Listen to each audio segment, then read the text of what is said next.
Hey guys, welcome to Programming Knowledge. In the previous video, we saw how to do file operations in binary files using C++. You can also call it CRUD operations. So we saw that by taking an example of an employee class, right?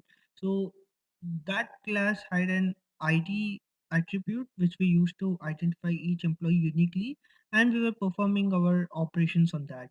So the problem is that in that particular program, the ID was not being generated automatically. It was unique because I kept it unique, right? When we were writing the program, we had to keep it unique so that there were no conflicts in that program. But what happens is that generally you don't want to do it on a very large scale because you may forget what was the last ID or you may forget something else, right? So it's best that these kinds of things be automated. And how do we automate that thing? Well, you can use a global variable, that's a solution, but the best solution is to maintain something known as a static variable, and that's what we'll be talking about now. So, well, static variable is nothing but that variable gets created and will stay until the program's life cycle ends. So what do I mean by that? Let's say I have a function here. So this is some function and I have say three variables inside this, and I even have some other variables. So let's say DE over here. Now what happens is that this main function is going to run indefinitely, right? So I'll be creating these two variables on start of this program, and let's say I even have some global variables. So let's say G and H are global variables, right? So let's say these two are the global variables. These three are the uh, function variables of this particular function called func, and this two are the variables which are there inside the main function. Now what happens is that once I run this program, first these two variables will be created, and then because main will run indefinitely, these two will also be created. And since I did not call this function, these variables won't be created, right? So now there's sometimes we do need variables to be created and stay even after their role ends. Or let's say we want a variable which acts like a global variable, but it is not a global variable because it's not useful anywhere else. So this kinds of requirements generally arises when you're using recursive functions. So let's say I create a function for calculating sum of numbers from 1 to n, which calculates it recursively. So let's quickly make a definition for that. So max, um, well, we'll just take the maximum element of an array. It's not sum of n numbers. Let's say the maximum element of an array. So you could just say max element, which takes an array and it takes an index so that it can recursively do that, right? Recursively calculate the maximum element which is present inside the array. So now what happens is that let's say I maintain a variable called max. Well, max is a keyword, so let's say underscore max, which is basically in the beginning it's int min. So if you do int min, you're basically getting the least value an integer can hold. So sorry, minus int min is same as int max. You will do either way. Sorry for confusing you on that, but basically int max and int min are the extremes you can store inside an integer, right? So now I get this maximum element, and now let's say I recursively find out the maximum element inside this array by using this index. Now what happens is that I don't want to create this maximum element again and again. So one solution is to keep a global maximum element. So I could just do int max over here, and I could start out with this. Well, I could just start out with this over here. So I could just say int max, and every time this function recurses, I can just update this maximum element so that I can get this maximum element inside this array. Well, it's not going to be int max technically, it's going to be int min because I'm taking the maximum element. If we are taking the minimum element, it should have been int max, right? So anyway, well, we are going to just follow this logic, but the problem here is that this max is actually accessible by any function and any class which is inside this program, right? And we don't want that because we're not going to use max anywhere else except this function. So the solution for such kinds of problem is to use something known as static variables, and that's what we're going to discuss today. So let me just quickly clean this. So using namespace standard int main, right? So the way we use static variables inside functions are like this. So you say int maximum element of an array and you pass in an index, and then instead of declaring it as int, you just say static int max, and it's going to be the minimum value, right? So now what happens is that if this max has not been initialized, it will be initialized with this int min, which is the minimum value an integer can hold. And then subsequently it will be updated. Well, the same variable will be updated even if it recurs through the function. So let's say we'll just quickly write this function. So what's the base case? Base case is when index equal to 0, right?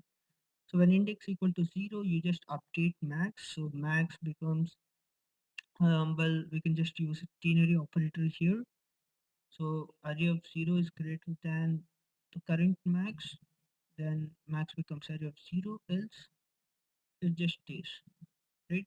And then you just return the maximum. And then since this is a base case, or else what you do is you just do the same operation with the current index. So max equal to the array of let's say index minus 1. Well, I took 0 over here, so I'll be starting with the last index, right? So index n or n minus 1, right? So array of index is greater than the max. Then you just say array of index or else the max. And then what to do is you recurse through the same function. So max element of the same array at the index minus 1. And in the end, you just return the maximum element. So this function is quite clear as a recursive function. The only difference being that instead of declaring this max as a global variable, we have declared it kind of inside the function, but the variable will be created in the global scope, but we cannot access it. We can only access it inside this function. Now, if you just want to test this out, you can just create an array. Um, you can just call it 1, 2, 3, 4, 5, and then well, this is quite obvious. Let's say 40, 10 over here, and then you could just say max element of this array and start with index 4, or well, you can just take take out the size from here. But since I mentioned index, it's just the last index, right? I'm going backwards. So if I do this, run this particular program, I'll be getting the maximum element as 10, which is correct one. So that's how we use static variables. The main thing is that we don't want to create it as global. That is because we don't want this variable to be accessed by everything. But at the same time, it should act like a global. It should not change, right? So if I just remove the static, well, the result is quite obvious because every time this function recurses, you'll be creating a new max, right? So if I just run this, you'll see that I've been creating a new max every time. And once I reach 5, max is basically the fifth element. That's because this at the last iteration, what happens is that I'm just reassigning max to int min. So 5 is basically the maximum element possible, right? So that is something which we don't want. We want to store the maximum of the previous array elements also. So in that cases, you just need to make it as static and use it. Well, static variables inside functions are not really exciting. We generally use static in case of classes. And that's because we don't have to create an object of a class, or we don't have to create an instance of a class to use those static members or member functions. So let's quickly see how to do that. Let's take the case of the employee, right? So let's put everything as public for now, right? So now what we're going to do here is I'm going to say static int id, and I cannot actually assign it over here. I'll be getting an error. So if I try to do that, so let's say employee a, right? If I try to run that, I'll be getting an error. That's because I cannot uh, initialize a static member right inside the definition of a class. I need to do it outside. So how do I do that? I just need to do something like int employee ID equal to whatever ID you want to start with. Let's say I want to start with 1, right? Or you can just start with 0, and in the constructor you can increment this ID. So we'll create the ID, we'll keep the ID private so that you don't get into issues. Or well, it doesn't really matter, right? You can keep it anywhere. So for this demonstration, I'll just keep it private because we are just going to have this ID as static and no other members for this example, right? So you can just play around with this, but basically the concept remains the same. It's a global variable, but not completely global. It's just it acts like a global variable, but only for that scope, right? So now you have the static ID. Well, it's static int ID, and then in the public section, I'm just going to define a constructor employee, right, which will auto increment this ID. So that's what we wanted, right? We don't want to set the ID again and again. So I just say ID plus plus, right? And I can also keep a public variable which is going to be the ID, right? ID of this current instance. So I could just say int emp ID. Now, what's the difference between these two things? This is basically a global ID which will keep incrementing itself, but this is going to be the ID of my employee which is using, like basically the particular instance which we are targeting. So there I can just do employee ID equal to the ID which we incremented. So that actually s- solves our problem of having to manually increment these IDs, right? And we also have initialized the static variable. Now what I can do is I could just create a b c d, and if I do let's say b dot employee id, right, and let's say d dot employee id. Now if I run this, I get 2 and 4, but I do not assign any employee IDs over there, right? So basically, I auto incremented the IDs. Now every employee I create will be uniquely identified, and if you want to see how many employees I created, you can just access this variable, right? Since this is private, I would have kept it public. Well, generally we don't keep such things as public. We don't want to give it access, right? So you could just do a small function, so get count, right? And get count is basically going to return you the id. So it's going to be void, or I could just return that, so int get count, which is basically return the id. And I could just say cout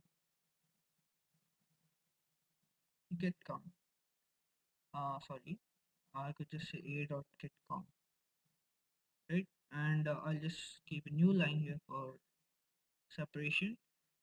And if I run this, I'll be getting 2, 4, and 4. That's basically the 4 employees we created, right? If I create another one, I'll be getting 5 there. So if I just say A, B, C, D, E, and well, I need to stop this, run it again. So here you can see 2, 4, and 5, which is basically the number of employees. But this isn't very intuitive, right? You're just saying A dot get count. A dot get count doesn't mean anything. Get count is basically for the employee class, not for the object, not for A particularly, right? So the way we can do that is we can also make this function as static. So how do we do that? We just say static int get count. And now what you can do here is instead of accessing it through A, you can just do employee and then the scope resolution operator and get count. Now, what this means is that how many employee objects have I created? Just get me the count of that. And this is more intuitive than actually calling get count like that, right? So generally, whenever we want to use static variables or whenever we want to view static variables, you generally put it as static functions because they belong to the class, not the function. Sorry, not the instance, right? So if you see get count is actually a function which belongs to employee class, not to A or not to B or not to D particularly. So now if I run this, I'll be getting the same output. So 2, 4 and number of employees have created as 5, and you could use it in the other way if you wanted to. So I could just say, let's say p.get count. So this will also work, right? You could access static variables directly, but this is not generally recommended as this is not very intuitive, right? So that's about static variables. In the next video, we'll do something exciting. We'll talk about generics, right? We'll talk about templates and how we can make generic functions so that we don't have to override them again and again. So if you remember about the vector, right? So if I do hash include vector, and here if I do something like vector, and then I need to put int over here. So this kind of thing, that's basically because I have only one vector class, but I can use it for any data type I want. So if I want it for string, I could just do string over here. So we'll see how to do this thing for our own class, and that's all for this video. So in the next video, we'll see how to do all these things, and it's going to be really exciting from now on, right? So yeah, that's all for this video. Thanks for watching. Happy coding.